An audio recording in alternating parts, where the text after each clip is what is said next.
Hey everybody, how you doing? I was going to do a little bit of writing today, but instead I don't have enough time. We are going to talk about a few things that I find personally annoying when it comes to people writing books, especially these days, or creating narrative for the purpose of recreational entertainment. Um, you're probably going to hear a 4-year-old in the background and a small TV making noise. Don't worry, mom's watching him, so we're all set there. But Um, when it comes to narratives, I noticed today a lot of people who write books or make movies, they tend to take a very dramatic approach to things. Dramatic being one word, unnecessary being another, and idiotic being a third.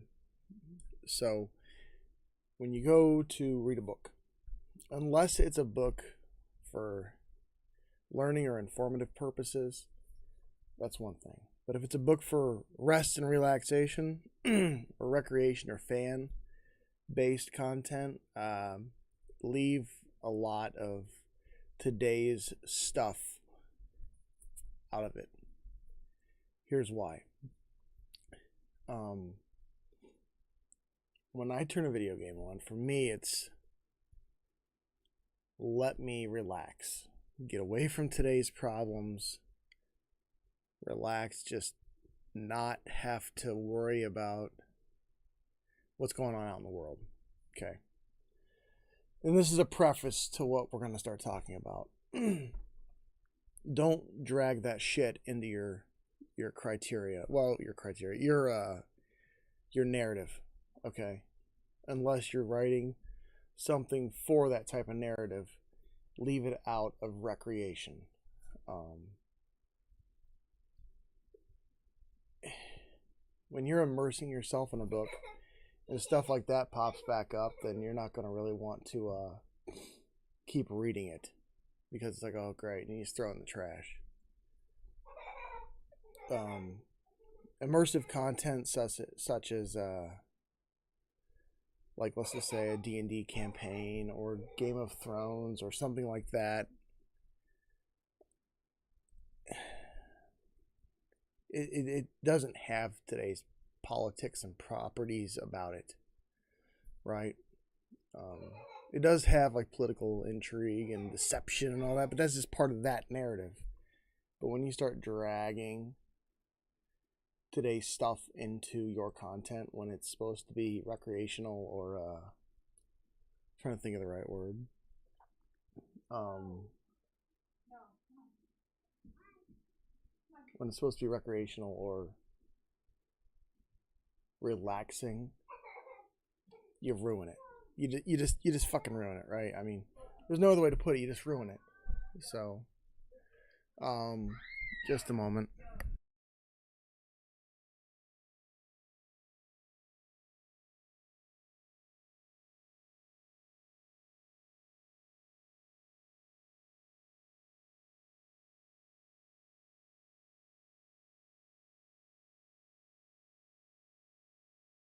Sorry about that.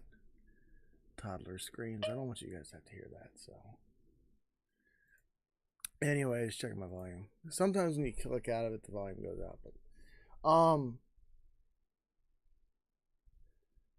so yeah. All that being said, we can talk about the do's and don'ts of writing. The first thing we just talked about being one of them. Don't drag real world issues into your fantasy world. Don't incorporate stuff into it that's unnecessary. I'll give you an example. Lighthearted and funny it was, but it's an older movie now, I guess. I guess. But the Ghostbusters, right? They crushed it, right? When they when Bill Murray and all those guys made that first movie and the second movie, it was great. And then a few years back, they came out with a Ghostbusters that was like an all-female cast. I know what they were going for. Not appealing.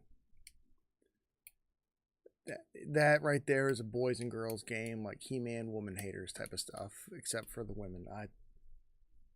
Was it funny? Yeah, probably. I never watched it just because I'm not a part of that. I choose not to be a part of supporting stuff that was supposed to be relaxing and turning into something that's not relaxing, and it's more, go us. Yeah, no, go us stuff is great. Absolutely. But an all-female cast, I'm sure they killed it. Narratively, I don't know. But like, as soon as I saw, oh, okay, it's a bunch of girls. Okay, nothing wrong with that, but I know what they were going for, which is why I don't indulge in that stuff, because I'm not going to let you do that, to me at least. My time is worth something, and if I choose not to be a part of that, that's okay. You don't have to. You're not obligated to. But for me, it kind of, it's like, oh, okay. And then last year before last, they came out with the last Ghostbusters movie where Egon's kid, Egon's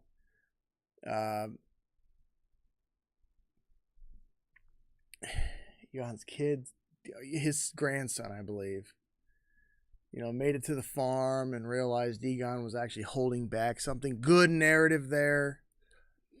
It wasn't a bunch of extra. Great story. Why is this happening? They're still fighting Gozer and all of that. Yes. That's the stuff. That's the good stuff. I didn't think about today's problems watching that.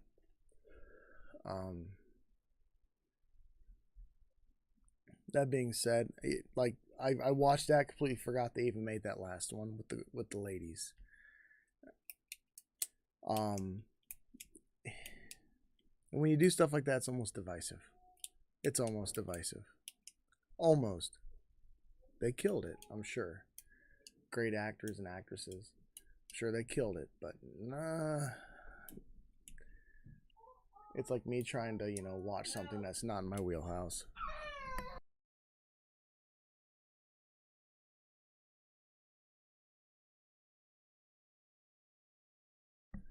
And the toddler's not getting his way, so he's upset. So, another thing that I've noticed that Game of Thrones writers have done. Little laughing boy. One thing they did get right that I do like, they made hang on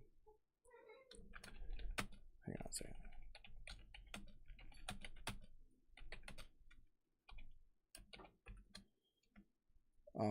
They did create political stuff within the game, but within the books and within the TV show, and it stayed there. It didn't have anything to do with real life. Great divide there, perfect.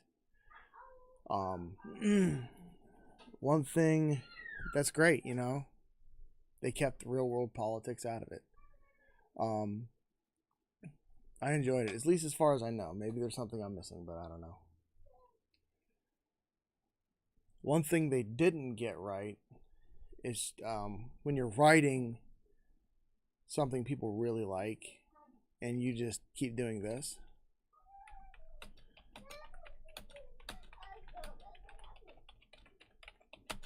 You lose people quick. So, I got a very distraught 4-year-old. They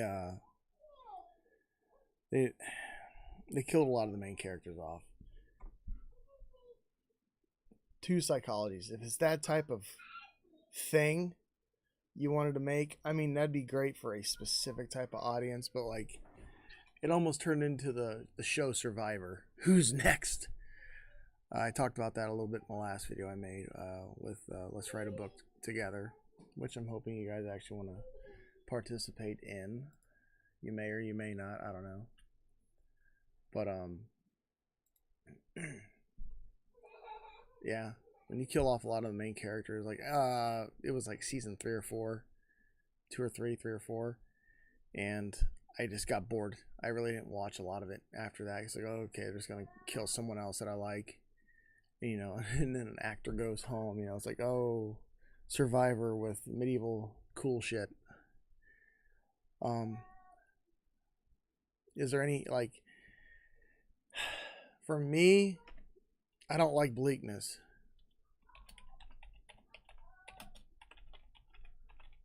As a preference. Some people like cold gray misery. I'm not the guy. I don't want the people reading my shit to be depressed after they've read it.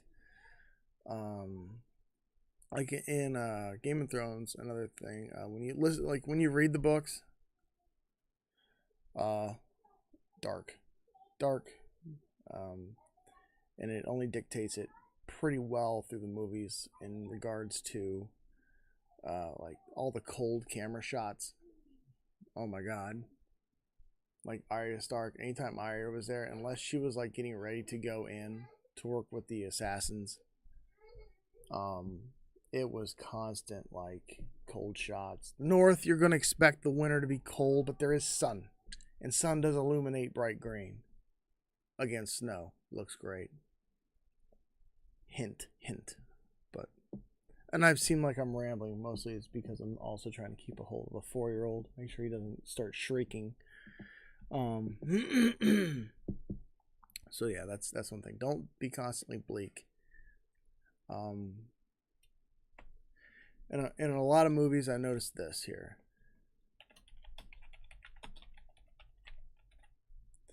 A lot of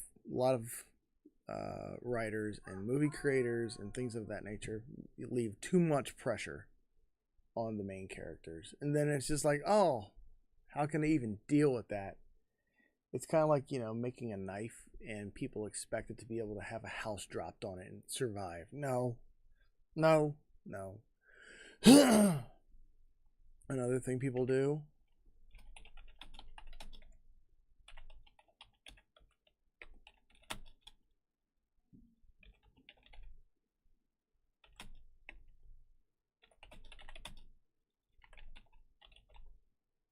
Only one character carries the burden. Why? You don't have any friends? Or she? Don't make sense to me. Why would you create something where all that pressure and all that bleakness is on one character? Sound familiar? um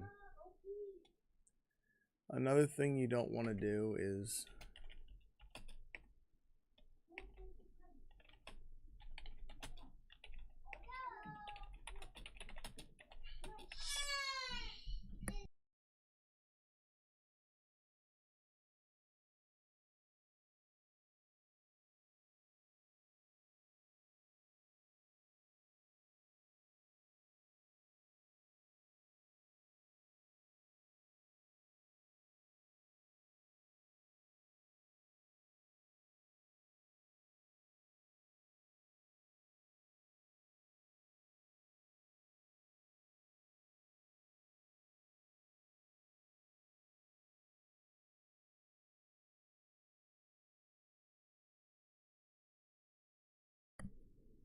all right.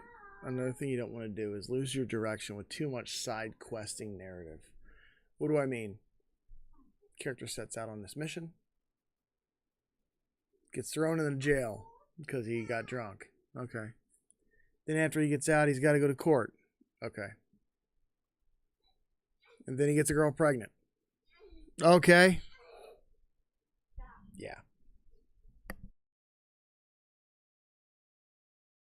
I'll be right back. I got kids to deal with. Give me a second.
Sorry about that.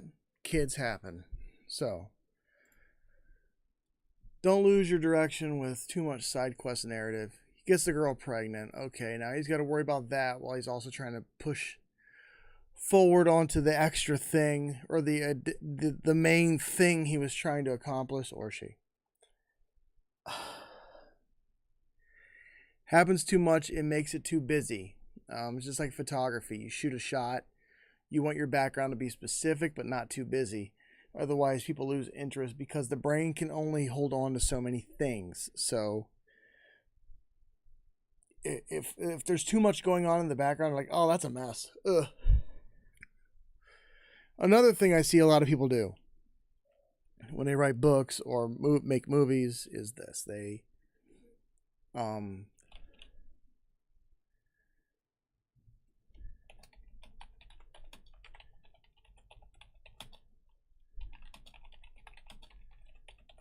right. Too many characters and or moving pieces. Now, what's that mean? Well, I'll give an example. In Game of Thrones, they had a lot of moving pieces. Like the war in Westeros, coupled with everything going on in the north, and then the wall, and then in the south, and in the islands, and all these things are like, they're trying to bring it all together. But like for me, I can write a complicated narrative to where people can understand it. But when you take a book and make it into a movie, you have to dumb that down for a viewer while not losing your direction with too much side quest narrative. And you see how it just overcomplicates things to where people are just like, this is too much. Like, this is too much. Like, too much. To where, like, the brain's just like, yeah, I can't even follow this. What was that movie?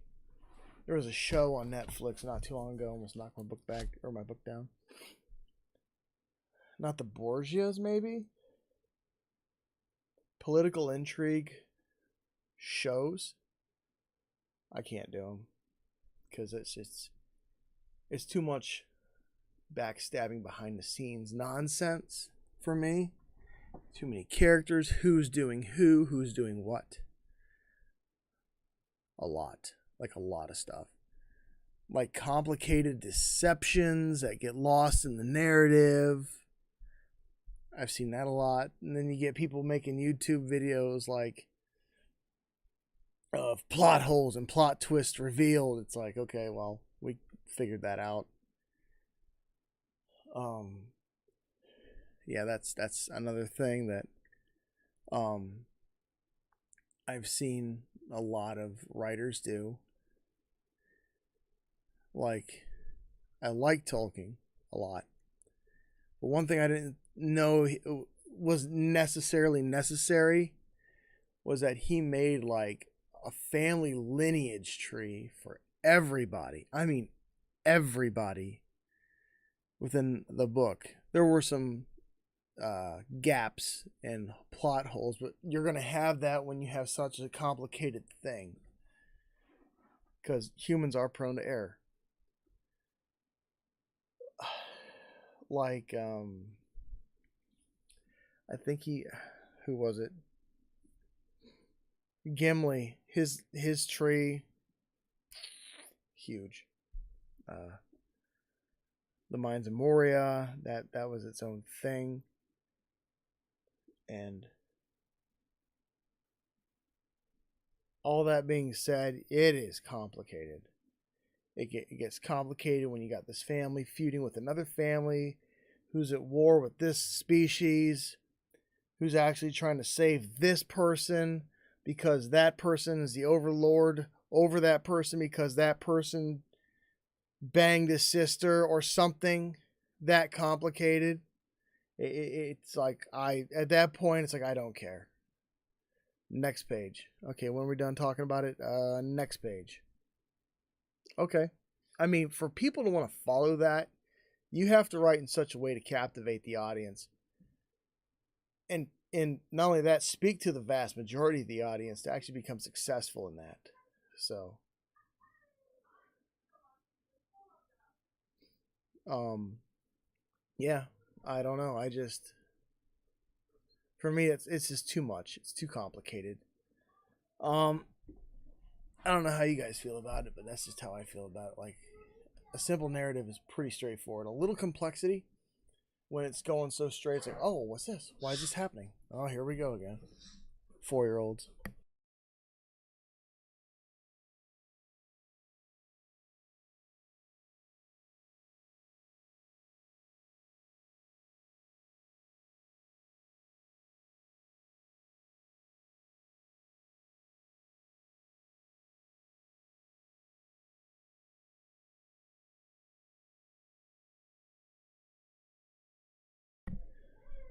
Oh, the joys. So, that being said, let's talk about some of the other things I see a lot of books do. Now, I'll give you an example. Now, when I'm posting stuff like this, it's not to get sued. It's to draw attention to what people like and don't like. At least myself. I can speak to myself and at least the people who read my stuff. Twilight. I like the movie series. I didn't read the books. One thing I did notice about the a lot of the characters, they were too cold. Jesus. He didn't like that. It was too cold.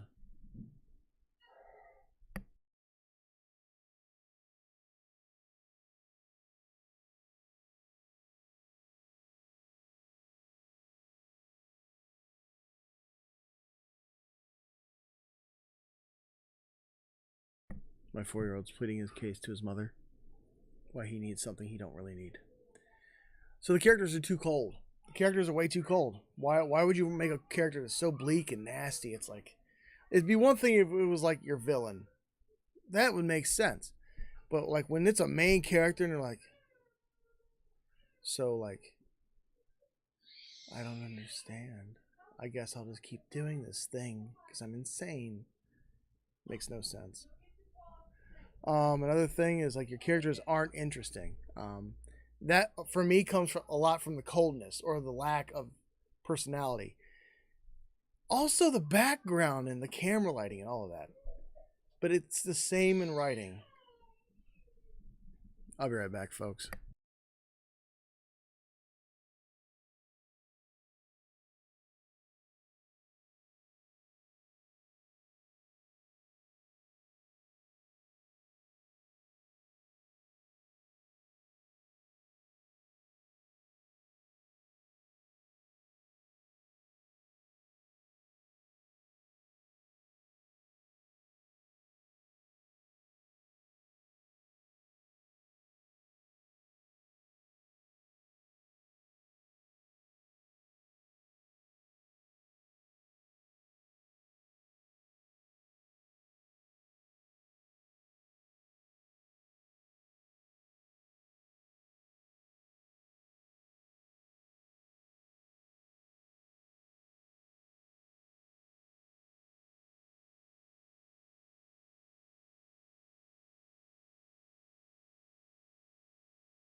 Kids are great.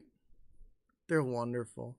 I just had to go mad dad on him, so sorry about the pauses, guys. Usually he's quieter than that, but as soon as you turn that TV on, he turns into a little monster. That's okay. I'll make a character out of you in a book. Depressing. Your characters are not, they're cold, they're not interesting, and they're depressing. Everything they say is like metaphorical or elusive. Not fun always. What? No. Um. So yeah, and a lot.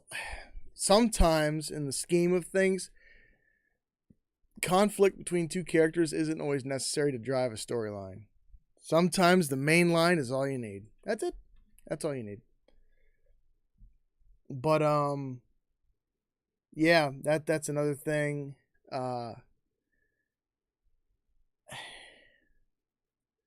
Oh, another thing. A lot now in today, sex sells. It's been that way for the last 20, 30 years, right? Sex sells everything.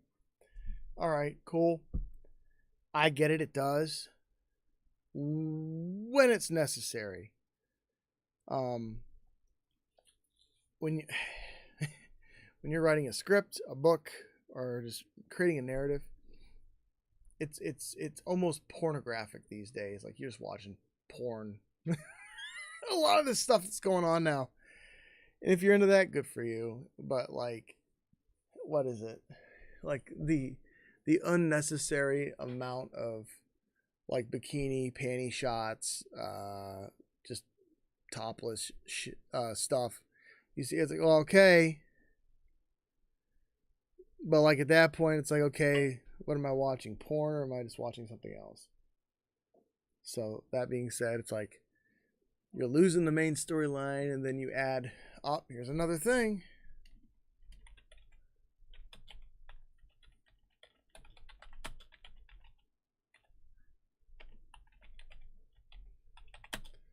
I know I spelled that wrong. That's okay. Overly obsessed with romanticizing. So what do I mean by that? I mean like you have,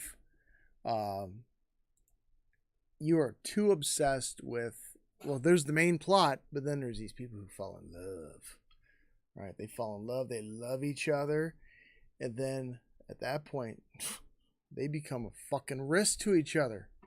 Why is that? Well, because the directors don't really have too many more ideas other than we're weird perverts who like sex too much, and we're going to just romanticize the shit out of this because sex sells, right, guys? You know, I've been a part of meetings with people, not necessarily in the book writing industry, that have these conversations. I've been in these conversations to where it is that seedy. These conversations like, what sells? Well, we can market it this way. She's got a great blah. She's got a great this. He's got a this with this personality. Well, this would look good. And, with today's market and people being more open to this sex, then we could do this. And that's nice. But you're not staying true to what? We're not staying true to one, telling it just a story, and escapism. People watch, that's the word I was looking for. People read books, watch TV, well, movies, for escapism, right? And I mean, it's hard to create escapism when you bring in the stuff from today's world, right? Or when you make it so overly sexualized, or the characters are too cold to where it's not even fun. Escapism is what people do to relax. I mean, overly obsessive romanticizing just makes people horny. Let's just be honest. Let's be real. It's just too much. In my tabletop RPGs, I skip a lot of that, because then you have, like, in tabletop RPGs, it's a same thing, slightly different. You have a bunch of people sitting around. I want to make out with the orc. Okay, you start sucking face with the orc, and then I want to do this. Okay, then it gets weird. Then you're just pretty much reading a graphic novel to people. It gets strange very quickly. So there's that. So for me, in Twilight books, and the Twilight show, and the series, and all that, it was too cold. It wasn't interesting. It was very depressing, hyper erotic, and over obsessed with romanticizing. Another thing, when characters constantly talk about this, death, right? Die. Everyone on this freaking planet knows that death is inevitable. You're gonna die. We know it. I'm gonna go, or I'm gonna go one day. Everyone else is gonna go one day. That's okay. It's your time. But do I want to spend my time before I die listening to, reading, or watching something that's too cold, not interesting, depressing, erotic? It has too much pressure on the main character, which carries all the burden. But the main character is constantly having his friends die around him. You see the problem there? It's just you're at that point you've reincorporated the real world back into an escapism fantasy. And I'm talking about like all sorts of fantasy, like science fiction, medieval fantasy, or whatever, cyberpunk, steampunk, or anything, right? That's what I'm talking about, like death. Well, when I die, I know that you'll be safe, and then you just terminalized yourself. You just went terminal velocity, and now you're just heading off into the bleak nothingness because the people watching no longer care about your character. Okay, this guy's accepted death. What he has to say now don't mean shit. It don't mean nothing because he's like, you know what? Go ahead and be a martyr. We're gonna focus on this character now. Oh, he ain't dead yet? Okay, well then you kind of draw their attention back to him. But it's like, okay, but he's still kind of in a way suicidal. So it's like, well, I don't really care about the character because people don't want to get emotionally attached and then detach, just to come back and reattach. It's like having that crazy relative that's always in and out of the loony bin. Granted, that's insensitive as hell, but it's honesty. Like in reality, right? Let's talk about reality. When you have somebody who's doing that, you start to build up what's called like a defensive barrier towards that person. And that's not saying, oh, well, you're just a shit person. No, I'm not saying don't help that person. I'm saying as far as creating content or things of that nature, writing a script, gaming, whatever. Human nature is like, okay, well, this person's gonna, want to kick the bucket. So let me get myself ready for that. Okay. And then what they have to say and the impact they make is less valuable. Oh God, what was his name? One of the characters that was in love with the main girl in Game of Thrones. He was like her knight. I can't remember his name because everyone had an Orion, Torian, Jalovian. They all had an Ovian IAN name. But like he had the gray disease, right, where he turns into stone disease. Turns into stone. He's like, I would die for you. It's like, okay, well, you're now like for me. Like, okay, well, this character don't mean as much. Willing to die for a cause, great. Overly states it. That's another thing. Overly stating they're willing to die for somebody. Don't care about you. I lost my interest in your character. Now, it'd be one thing. It's like, I'll defend you to my best. But at some point, we need to pull back. Make it real. Don't make it real. Make it realistic enough to where people would enjoy it. So, like, instead of saying this,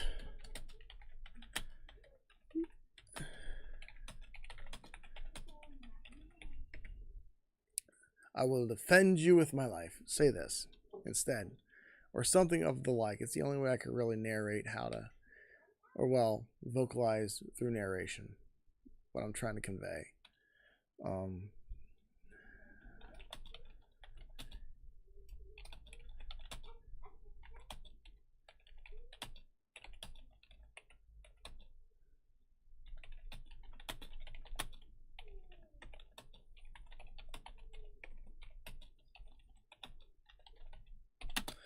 My lady, I would be proud to serve you and your court until my last day. Something to that line.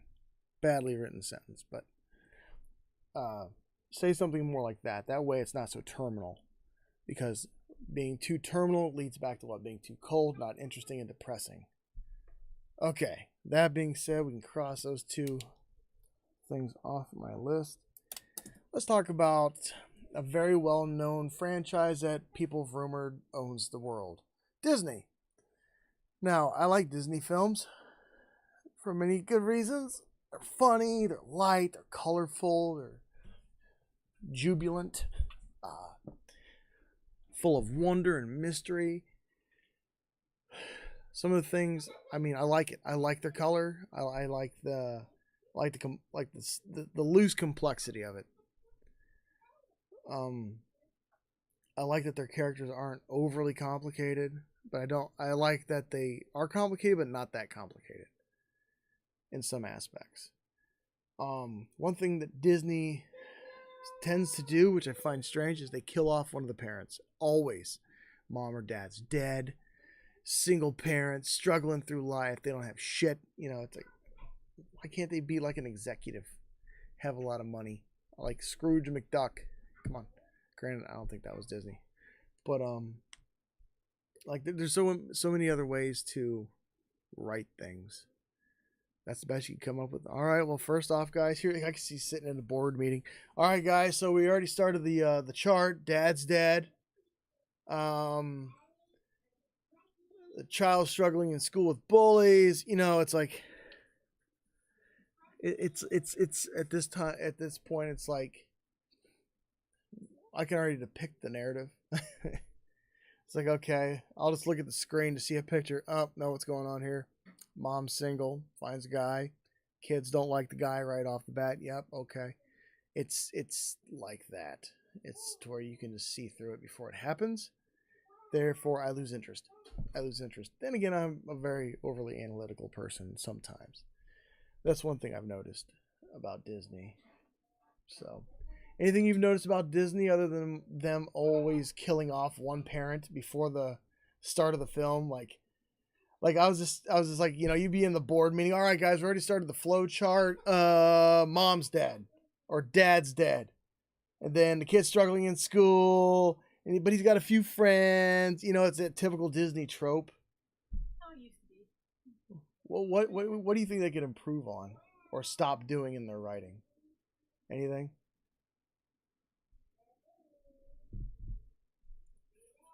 She's thinking. Well, yeah, because they stopped. Well, I'm talking about my generation, our generation. It's hard to think because they've been working on that. Yep. Ariel from The Little Mermaid. Mom was dead. Excuse me. Who else? Let's see. That goes back. Most of that comes out with folklore, though. They were just taking their source. Yeah.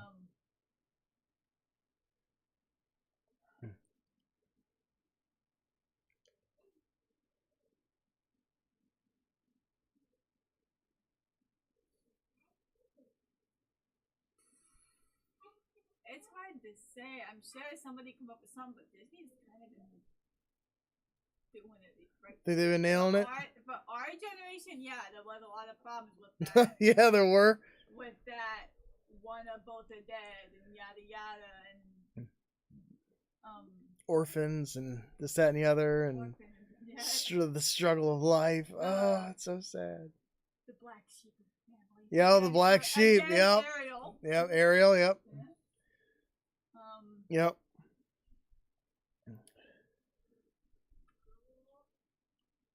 Which that is still kind of a big trope, is the family nerd black sheep, the one nobody really likes, coming to save the day.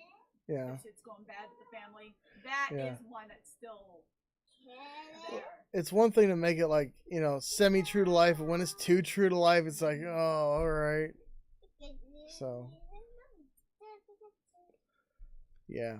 I agree. think that's the only one that we've been sitting here kicking ideas. That's the one that's still sticking around, is like the outcast. Yep. Has to swoop in and save the day. Yep. That's still the one. Yeah. And then everybody likes them. That falls back to Rudolph the Red-Nosed Reindeer. Yeah. Yeah. Or like the great comeback story. You know what I mean? That trope. Yeah. Like, oh, Rudolph, he was just. Excuse me. I don't think. Was that Disney, Rudolph? Oh no, I'm just using it as a. Yeah. I don't think so. That was a claymation from way back, but like they do a lot of comeback stories, don't they? Like, oh, this guy was a loser. He had to move away, and then he came back and started kicking ass. I mean, that's kind of like your fantasy, like apex, though. Like that is the go-to. That's just one of your action movie stuff. Your action heroes lost it all, and then they come back stronger. Well, since you're sitting there, would you say that in today's movies and books or screenwriting or scripts, the narrative is overly complicated. Like too many moving pieces and too much cold. And what I mean is like this person loves this person, but this person's married to that guy. But their family's feuding with this warlord over here who's trying to take out their region because he wants the crops. You know what I mean? Do you think that's, like, for me, that's a lot of complexity unnecessarily? Because that's a small complexity. I'm talking like it just goes down to where like you got like some great big bad that's been pulling all these strings. I can't say I've seen that in a lot of movies. I haven't really read a lot of modern books. That's a big thing in older ones. Yep. That's a real big thing in video games. Well, we're talking about the do's and don'ts of like, you know, like don't. Just stop, you know. It's more of an opinion piece, but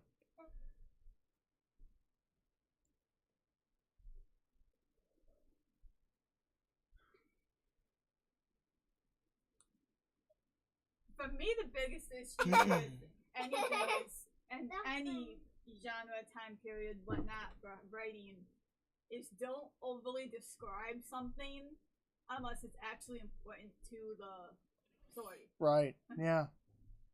Don't over embellish somebody who don't matter. I don't need three paragraphs about a box just because somebody likes the box and there's actually nothing to do with the story. Yeah, I think a lot of the older authors were especially bad at that. Like they just fell in love with, you know, the mesmerizing look of this box. The box with the bows. Slight crack in the bottom right corner with blah blah blah blah blah. It looked as though it sat in cedar chips. You know, it's, oh my god. Yeah, she's right. She's right. But yeah. I guess my overall thing is yeah. My overall thing is just do better. Write something happy for once, maybe. Yes, I know. Well, what's gonna drive the plot? Well, there's always a bad. Don't make it all bad, you know. So, because here's what we've talked about so far. We keep real world politics out of it, right? Because you don't want all that to transfer. Because escapism is what you're going for, at least when you sit down to watch a movie or read a book. Unless the book or the movie's about that. Yeah, I was gonna say that's fiction thing. Yeah, we're talking fiction. High fantasy. Yeah. Yeah. Or kill off a lot of the main characters.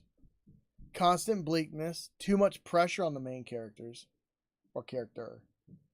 Like, only one character carries all of the burden. But yeah.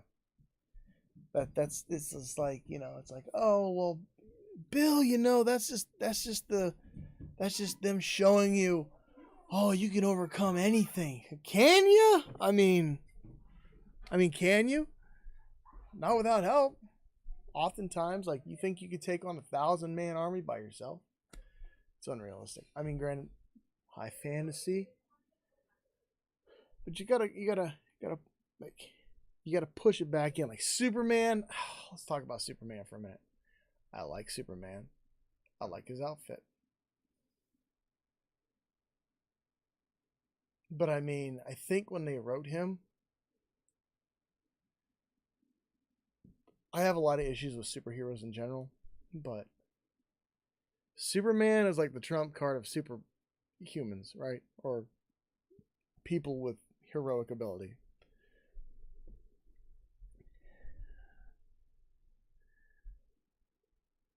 Then, I mean, if Superman's it, then why would you need anybody else? You don't leave anything else for anybody else, right? It'd be one thing if you wrote a book about 5 characters going through some shit. All right, but there were good days. We sat out in the sun. We leaned against trees and told dirty jokes about our exes or whatever. But Superman, I like what he stood for. I like his moral principles, which are mostly in line with most decent human beings. But it's like, okay, What can kill this guy? A gemstone from another planet. Okay. All right, that's neat. But I mean, what's to stop him from just doing whatever the hell he wants? Other than, the good moral principle. All right, I guess. I'm more aligned with like the Punisher. I love the Punisher. I have my own moral opinions when it comes to the Punisher. So, what is that noise? I hear a noise. I don't know. I hear a dunk. But that's my thing. Who else? Like the X-Men are interesting. Very interesting. But like what sucks about the X-Men is like, again, going back to this. Constant. Oh, here's another one.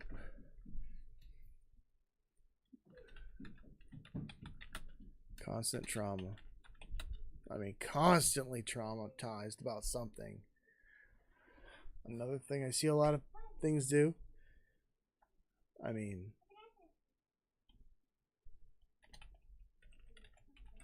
like they made the character such a broken individual. Granted, those characters do exist, right? They can exist in the right context.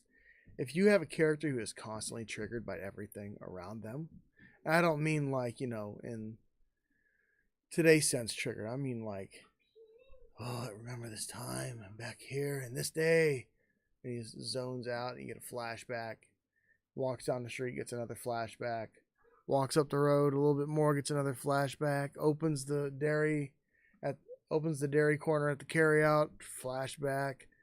It's complicated. Makes me lose interest. It's like, why am I watching this? Why am I reading this? It is good to have trauma, but let there be an end to it.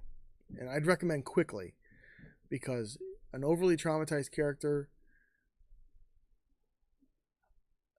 it's hard to keep up because of that defense barrier I was just talking about when it comes to creating stuff like that. So, my opinion, again, I don't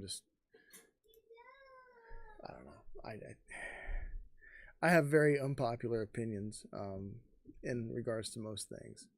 A lot of people, I know that a lot of people write or script or create characters that people can relate to. Great.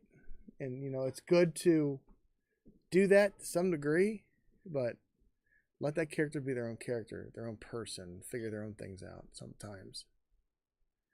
Not, he was a sad street bum who became a professional world-class fighter. Or, I mean, that's a hell of a goal, right? I mean, people have trouble getting Twitch followers. You think things of that nature, it's like, okay, well, the odds are extraordinarily against someone like that. The most they could probably hope for, at least in the first 6 months, is getting a job and holding an apartment. But they don't focus on that. They focus on all the other stuff. I don't know. Ooh. Updates nobody wants. So yeah, there's that stuff.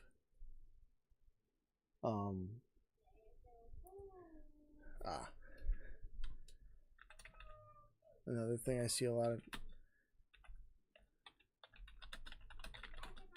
hyperfixating on the past. So that's more of an alignment thing, in my opinion. So if your character that you're creating is more of a decent human being, that's great, it's good, it's something to aspire to, and then they go forward, but they had such a traumatic past. It almost goes back to the Disney thing, where it's like, they're constantly depressed because mom and dad died, in a shipwreck, and they got left all this responsibility. Frozen. Mom and dad are dead. All the weight's on her. They were killed in a sea accident. Now, we're not just picking on Disney. I'm talking about any narrative. Any narrative. Yeah, they died in a ship crash in the ocean because of a storm. And she ascended to the princess or the queen, yeah.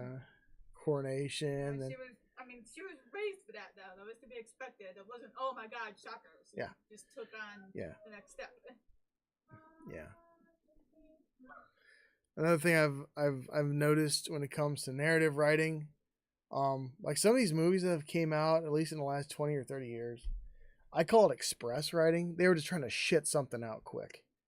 Hey, we need some more money. Let's get this character, this actor, this actress in this movie. And it's like a one and done. We know this sells, so let's just keep doing this. Yeah, like Tears of the Sun. Bruce Willis was in it. It was about some BS Green Beret or Special Forces unit that was going. I can't even remember the narrative. It was that unimpressive. All I remember of some of the highlights was they were helping or trying to eliminate somebody or something. They ended up helping this woman who I think died later. I can't remember. That's how little I remember of it. All I remember is Bruce Willis's bald ass head popping up out of the woods, shooting the guy. It's like, okay. But I mean, that movie was so fast. It was like, it might have been 2 hours and something. Hour and something. And the narrative, like the narration, well, hell, bad script writing. Well, we don't want to keep it general to script writing. Let's just say bad talking. Although that's a bad sentence. Bad talking. So what I mean is, well, they're over there. Let's get them. Okay. How about a little bit more of that? How about a little bit more like, well, that's a lot of them. Go to the right flank, lay down some covering fire, and then we'll start lobbing in artillery. We'll push up a little closer. Then we'll have our snipers on the left ridge take shots at them, keep them in disarray. That is something you can visualize. Not this. What was another one? I don't mean to beat on Bruce Willis. There was another one where he was a gangster. He was shit in a fist fight, but when he had his 2 pistols in his hand, man, he was God. I mean, he was dropping guys. And this was a movie that came out back when I was in high school 20 years ago. So I had to do a report. I know it was over 20 years ago, but I did a report on it just because I needed some BS thing to talk about. I really didn't care about it. The assignment didn't really matter that much, but yeah, bad story writing. Yeah, that's all I remember is him getting beat up. But as soon as he got those 45s in his hand, man, he was going. Okay, I mean, you're kind of leaning hard on them guns at that point.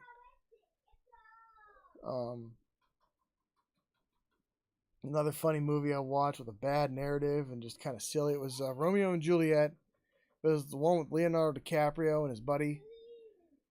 And they were just like pointing guns at each other. And it looked like they were just like having a gun brandishing contest in California at a gas station. It was the weirdest thing. We watched it in school. That was the crazy thing. We watched that in school, in the high school. Well, I went to a few high schools, but yeah, it was it was so awkward and weird. The original like concept was great with swords. At least you know you could put that away quickly. Well, somewhat quickly. You couldn't anyway. Yeah, that one stuck in my head forever. Just like they're like doing the big, the whole shit. What is that? That I mean, at that point, it kind of leads into silly characters, which nobody can. I mean, a silly, funny character people love. In a serious situation like the Hound, loved him. I'm gonna eat every chicken in this fucking. Oh, okay. Yes, I liked that. I liked him. He was that line of "Get the fuck away from me with your bullshit." Love that. Arya Stark, Maisie Williams did a great job. I missed that section in the books. I was skimming. But as far as like everything went with her, she was like this know-nothing character, like some macabre character. Oh, look, it's someone's little sister. Turned her into an assassin. Like broke her down, built her up. Okay. Neat concept there. And all of a sudden she's able to do all this shit. You know, it's like, not only that, but you got to give people this.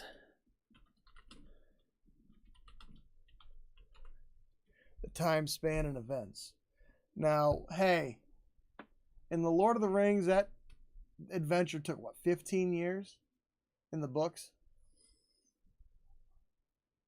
He didn't even leave for like 10, 15 years. Yeah, well, in the books, he sold Bag End. He sold Bag End to that lady they didn't like in the family. Mm-hmm. And he ended up leaving with Sam. And then they had a lot of other misadventures, which again in the previous video stated, and I still agree to it. It's good that Peter Jackson shortened that series, because it'd have been like a 7 movie saga. He was planning on it being even shorter. Yeah. He originally planned 2, but Yep. when he pitched it, they went, This is 3. So he got to expand a little bit. I mean, to me, it should have been 4, because then you like, they could have put in Tom Bombadil and all that, because they skipped right over Tom Bombadil.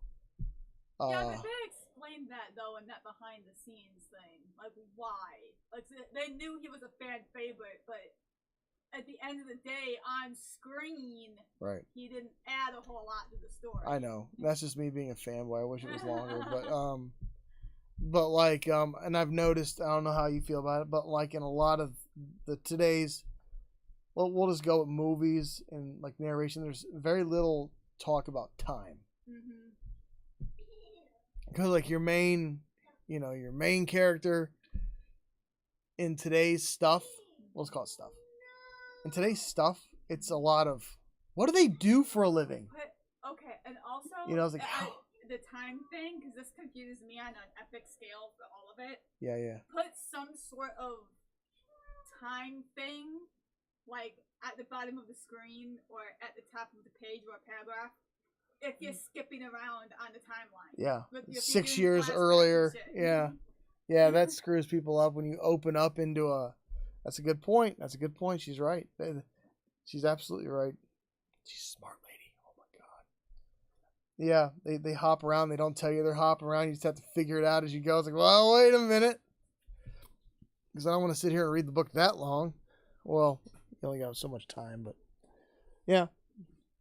Things I've learned and watched. That's where The Witcher really struggled in the first season. I wonder if they did that on purpose, though, in The Witcher. I think they wanted to do that to lead it up to the next season.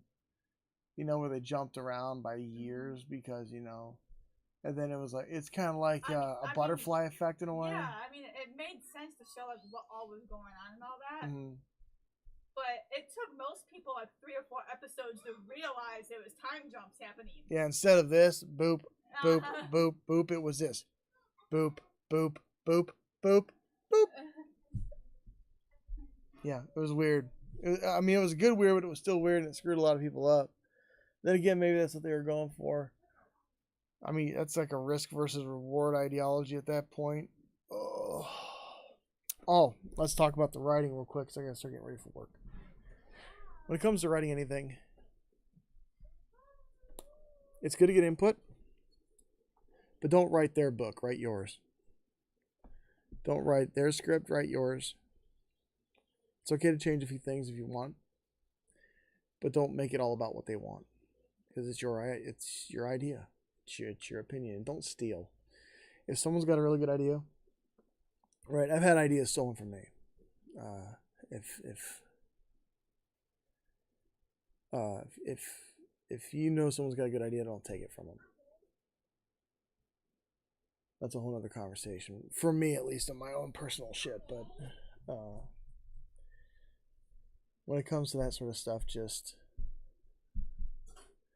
write what you're going to write. People will read it. Someone will. And the thing is, like, the Game of Thrones really didn't become that hot and popular till the TV series came out. And that's another point. If you write something, write it like, you know, someone's going to want to read it and be like, yeah, we got to make this a movie or a TV series. To where, like, everyone enjoys it. At least the vast majority of it. So, yeah. So, anyway, more or less the stuff that's being pushed out these days. This list right here on the screen is a dictation of the stuff that's annoying out of today's stuff. There's so much more you could talk about here. Like constant suspense, not just suspense once in a while. Or if it's a suspenseful movie that's different, or a book, like a Stephen King book, something different. But, yeah. But yeah, I mean, that's a lot of stuff. Trying to see if I hit everything. Let's see, Disney, yep. Remakes. I will not be addressing the Little Mermaid remake.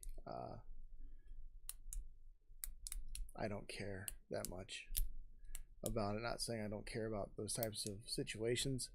I just don't care to have that in my escapism. I'll watch it. It's good, great. If not good, fine. But when you're writing stuff, don't...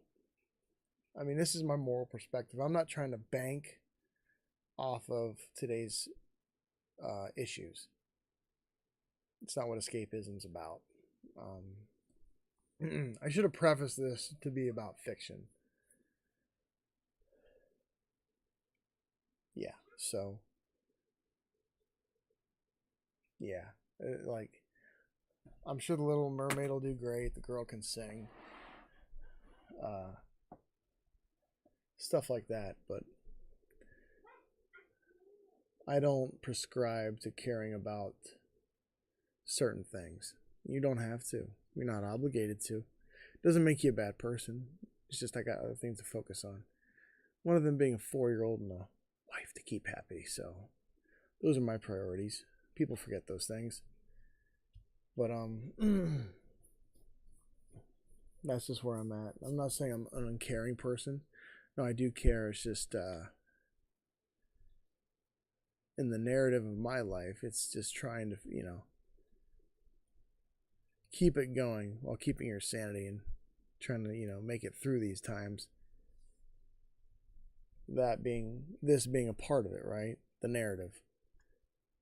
What do you want in your life? What don't you want in your life? What do you want in your book? What don't you want in your book? And keeping it simple. It's too simple. So, anyway, we're going to get off here. I got to get ready for work. You guys have a good day. Hopefully I didn't keep it too real for you.